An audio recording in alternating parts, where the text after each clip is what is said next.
Good evening students, स्वागत है आपका YouTube channel the way of chemistry पर। पुनः हम लोग चर्चा कर रहे हैं कुछ इंपॉर्टेंट ऑब्जेक्टिव क्वेश्चंस के बारे में। क्वेश्चन है, जो पदार्थ जल के पृष्ठ तनाव को कम कर देते हैं उसे क्या कहते हैं? जल के पृष्ठ तनाव को जो पदार्थ कम करते हैं उनको कहते हैं पृष्ठ सक्रिय कारक। साबुन और अपमार्जक जो हैं वो पृष्ठ सक्रिय कारक के सबसे अच्छे उदाहरण माने जाते हैं। अगला क्वेश्चन है, भौतिक अधिशोषण में ऊष्मा होती है। यहाँ डाटा किलो जूल पर मोल में दिया हुआ है, लेकिन उस रेंज को दिया गया है भौतिक अधिशोषण के लिए। तो भौतिक अधिशोषण में ऊष्मा का मान होता है 20 से 40 किलो जूल पर मोल के बराबर। विद्युत क्षेत्र में कुलाइडी कणों का गमन कहलाता है। विद्युतीय क्षेत्र में कुलाइडी कणों का गमन कहलाता है वैद्युत गण संचरण, क्योंकि वैद्युत गण संचरण की परिभाषा कहती है जब किसी कुलाइडी विलयन से होकर एसी या डीसी विद्युत धारा को प्रवाहित किया जाता है तो कुलाइडी विलयन के कण विपरीत इलेक्ट्रोड पर स्कंदित हो जाते हैं। विपरीत इलेक्ट्रोड पर जाने के दौरान वो गमन करते हैं, गति करते हैं। ये इस ऑब्जेक्टिव क्वेश्चन में सवाल है। अगला क्वेश्चन है, कोलाइड या फिर कीचड़ युक्त जल, कीचड़ युक्त जल भी कोलाइडी विलयन बनाते हैं, को शुद्ध किया जाता है।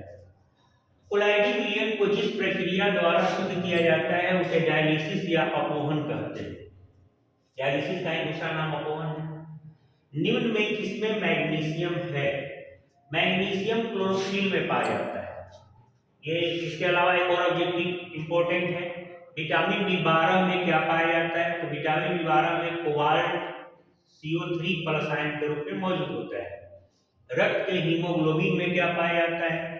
तो रक्त के हीमोग्लोबिन में आयरन पाया जाता है। ये भी दो ऑब्जेक्टिव क्वेश्चंस हैं जो इंपॉर्टेंट हैं, पूछे जा सकते हैं क्या आपने। अगला क्वेश्चन है, वर्ग 1 एवं वर्ग 2 के तत्वों को क्रमशः कहते हैं। आवर्त सारणी में जो तत्व ग्रुप 1 या फिर वर्ग 1 में होते हैं उन्हें क्षार धातु, जो वर्ग 2 अर्थात ग्रुप 2 में होते हैं उन्हें क्षारीय मृदा धातु कहते हैं। अर्थात ग्रुप 1 के तत्वों को क्षार धातु कहते हैं और ग्रुप 2 के तत्वों को क्षारीय मृदा धातु कहते हैं। अगला क्वेश्चन है, एल्यूमिना के विद्युतीय विच्छेदन में क्रायोलाइट मिलाया जाता है। इसका कारण पूछा है क्यों? यह क्वेश्चन अलग से भी शॉर्ट में कभी कभी पूछा जाता है कि एल्यूमिना से एल्युमिनियम के प्राप्ति के दौरान उसमें थोड़ा क्रायोलाइट क्यों मिलाया जाता है। क्रायोलाइट के कभी कभी सूत्र भी पूछ दिए जाते हैं। सूत्र होता है Na3AlF6। यह भी ऑब्जेक्टिव में पूछा जा सकता है। लेकिन यहाँ पर हम लोगों का जो सवाल है उस सवाल पे सबसे पहले आते हैं। क्रायोलाइट मिलाते हैं हम लोग एल्यूमिना के गलनांक बिंदु को कम करने के लिए अर्थात द्रवनांक बिंदु को कम करने के लिए, एल्यूमिना की चालकता को बढ़ाने के लिए और एल्युमिनियम के डिपोजिशन को बढ़ाने के लिए। तो ऑब्जेक्टिव में जो हम लोग का ऑप्शन है इससे सबसे प्रमुख ऑप्शन है एल्यूमिना के द्रव्यमान को कम करने के लिए, चालकता को कम करने के लिए नहीं, बढ़ाने के लिए इसका इस्तेमाल करते हैं, इसलिए ऑप्शन नहीं हो सकता है।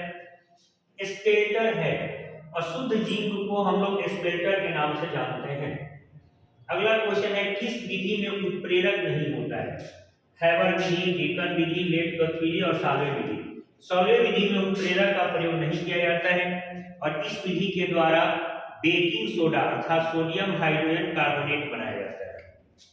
तो सर ऑब्जेक्टिव हम लोग अगले क्लास में चर्चा करेंगे।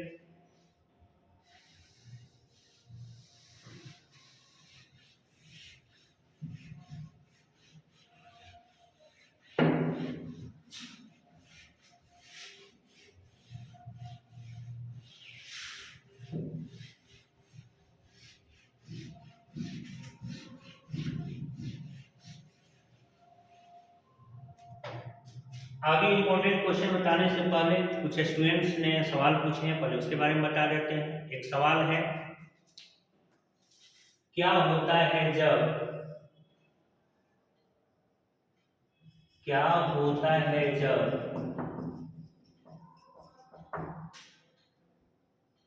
कैल्शियम फॉर्मेट को गर्म किया जाता है?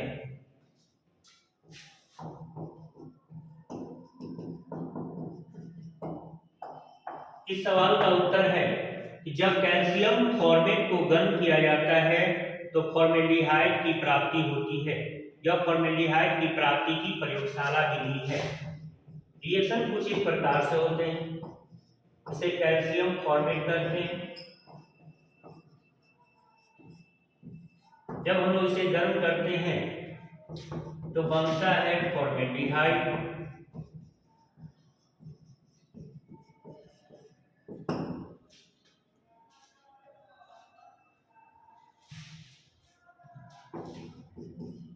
और कैल्शियम कार्बोनेट।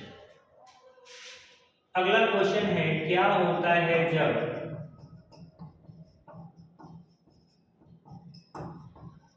मिथेनॉल की अभिक्रिया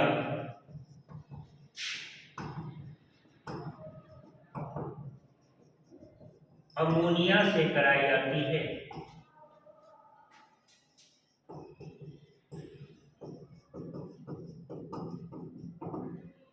उत्तर है, जब मिथेनॉल की अभिक्रिया अमोनिया से कराई जाती है तो मिथाइल एमीन बनता है।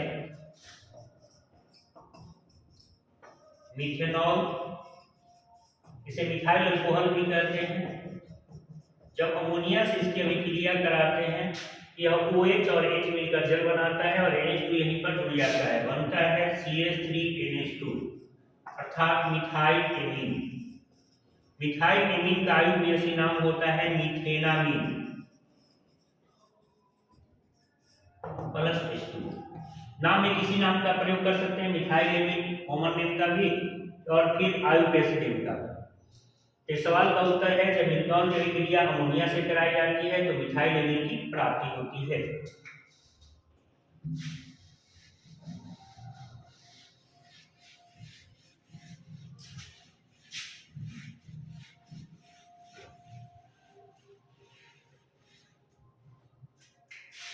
अगला क्वेश्चन है, परासरण दाब क्या है? What is osmotic pressure?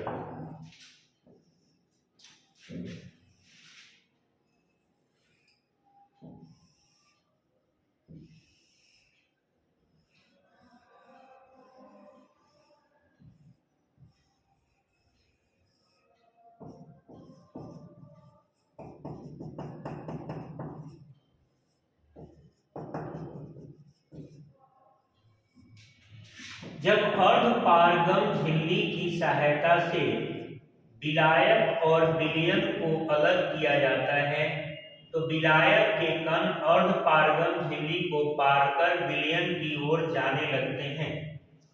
यह घटना परासरण कहलाती है। विलायक, जिसे हम लोग घोलक भी कहते हैं, इसका वाष्प अधिक होता है, इसलिए इस झिल्ली को पार कर विलयन की ओर जाता है और यह प्रक्रिया तब तक चलती है जब तक कि दोनों के वाष्प बराबर नहीं हो जाते। जल में चने या किशमिश का फूलना इसका सबसे अच्छा उदाहरण है। इसी से संबंधित एक और क्वेश्चन पूछा जाता है, उल्टा या प्रतिलोम परासरण क्या है?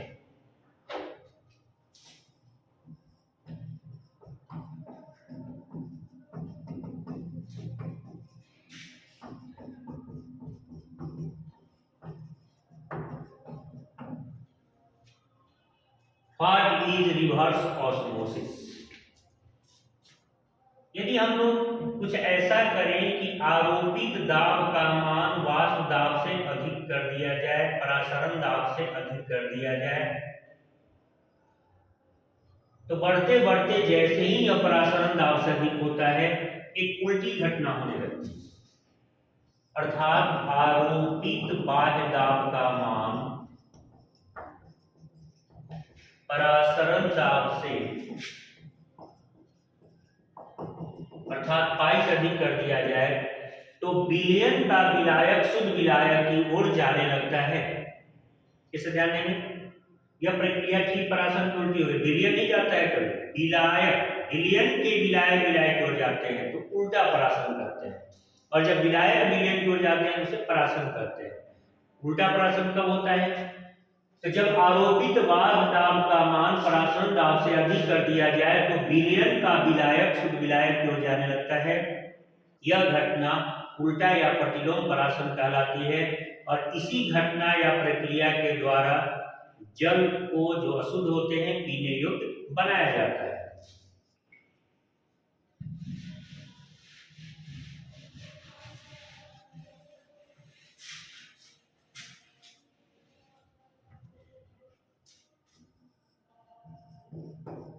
असामान्य अनुभार से आप क्या समझते हैं?